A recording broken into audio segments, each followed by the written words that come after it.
welcome Chaplin to continue the case for the proposition.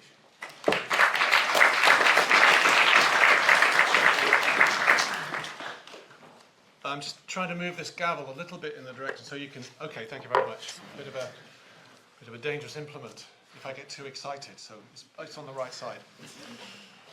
So I too, like the bishop, speak as a lifelong active and loyal member of the Church of England.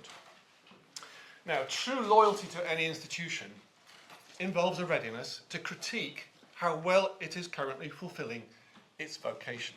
And in that spirit, I want to put to you tonight that the Church of England's privileged ties to the state are a distraction from and a hindrance to that vocation, a piece of its legacy that should be relinquished by the Church itself. Now, to know what that would involve, we need to bury into some details which have so far been lacking. We need to know what establishment actually amounts to, on which defenders are notoriously vague. So first, it's important to distinguish between what's called earth establishment and high establishment. Earth establishment is the embedded, historically rooted presence of the Church of England in communities across England. Parishes, dioceses, schools, chaplaincies, and so forth. This presence, as has already been pointed out, gives it many opportunities for public service, which, to its credit, it increasingly shares with others, pursuant to what it likes to call hospitable establishment. I am an enthusiastic supporter of hospitable earth establishment. In fact, it's not really possible to disestablish earth establishment. It could only be lost if the Church forgot its vocation to serve all the people of England. By contrast, high establishment is the constitutional architecture of church-state relations at the UK national level. And it consists of 6 core components. Bear with me. First, the UK's head of state, the monarch, is also legally the supreme governor of the Church of England, a role dating back to Henry VIII's autocratic nationalisation of the Church in the Act of Supremacy, 1534, which, astonishingly, is still on the statute book. Second, Protestant succession, which restricts the monarchy to Protestants and also requires the monarch to uphold Protestantism in Scotland. Third, Crown appointments, the formal power of the Crown via the Prime Minister to appoint diocesan bishops and scores of other senior clergy such as cathedral deans. Fourth, parliamentary authority over the Church. Uniquely among British religious organisations, the Church of England's legal power to govern itself is wholly derived from Parliament, dating from the 1919 Enabling Act. The Church's laws need to be approved by Parliament, after being scrutinised by the Ecclesiastical Committee of Parliament, a process which can effectively require the Church to change its mind on important matters of self-governance, and has done so.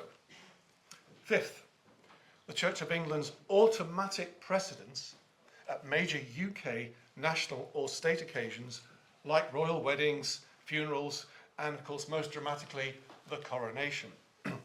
The Church continues to enjoy this automatic precedence even though fewer than 2% of English people are active members of it, and even though the Church of England obviously cannot represent the 3 devolved nations of the UK. Sixth, the automatic entitlement of 26 diocesan bishops, the Lords Spiritual, to sit in the House of Lords, another unique privilege. Now, those who defend high establishment, whatever they think or say they're doing, are defending these 6 constitutional components, all products of a highly idiosyncratic and deeply compromised history. They are not, as they may claim, indeed have already claimed, defending the general public legitimacy of faith in public life, nor are they defending the inheritance of England as a historically Christian nation. and nor are they defending the general virtues of a constitutional monarchy. All of those things can be defended perfectly well, apart from any appeal to high establishment. So let's see by the end of the evening if our opponents are willing to state which of these 6 components they are actually defending and why. Now, I want to offer 5 arguments against these components of high establishment.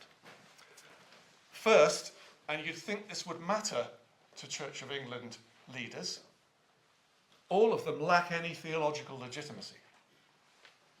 They breach one or both of 2 key principles that arise clearly from a New Testament theology of church and state. One is the principle of the spiritual autonomy of the church. A church whose authority derives from Jesus Christ, as all Christian denominations claim, must govern all its own spiritual affairs and offer its spiritual services free from subservience to the state or from the possibly distorting expectations of the nation. Having a monarch as supreme governor of the church, the system of crown appointments, and parliamentary oversight of church legislation all breach that autonomy. The other principle is that the state, according to the new covenant inaugurated in Jesus Christ, no longer enjoys divine permission to recognize or favor one religion over others. The fusion of the religious and the national under the old covenant governing biblical Israel has been superseded forever. All 6 components of high establishment breach this second principle because they involve the state privileging the Church of England over other faiths, breaching its duty of impartiality. And note that these principles I submit to you are Christian theological principles, not secular liberal principles, although on this issue they happily converge with secular principles. Second, abolishing these 6 components would have minimal impact on earth establishment, many of the things that Bishop North was waxing eloquent about. So, for example, removing the Lord's spiritual is not going to prevent a parish church from continuing to offer its services to all comers. It's not going to have any impact at all on what the bishop called the duty of care to all in the parish. Protestant succession, ending Protestant succession, is not going to dry up invitations to a local vicar to preside at a Remembrance Sunday service. And abolishing the Ecclesiastical Committee of Parliament is not going to have any adverse impact at all on Church of England schools or chaplaincies. Indeed, would anyone notice that it had gone? Third, nothing in the ending of high establishment would promote the secularization of public life, as is often suggested and has just been suggested.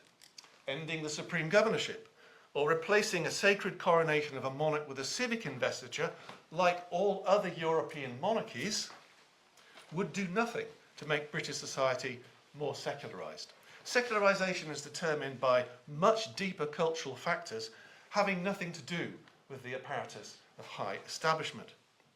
Disestablishment would not lead, as alarmists often suggest, to French-style secularism, in which faith is privatized, pushed to the margins of public life, so long as the state continues to include faith communities in the public sector, as it now does, and shows no sign of stopping.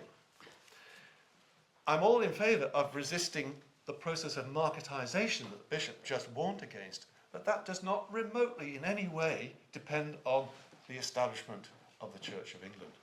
Fourth, nor would disestablishment mean the withdrawal of the Church of England from national political debate. Yes, it would deprive it of its unique platform in the House of Lords, which is often well used by bishops. But the Church has many other ways of engaging in national debate, which rely on no such constitutional inequality.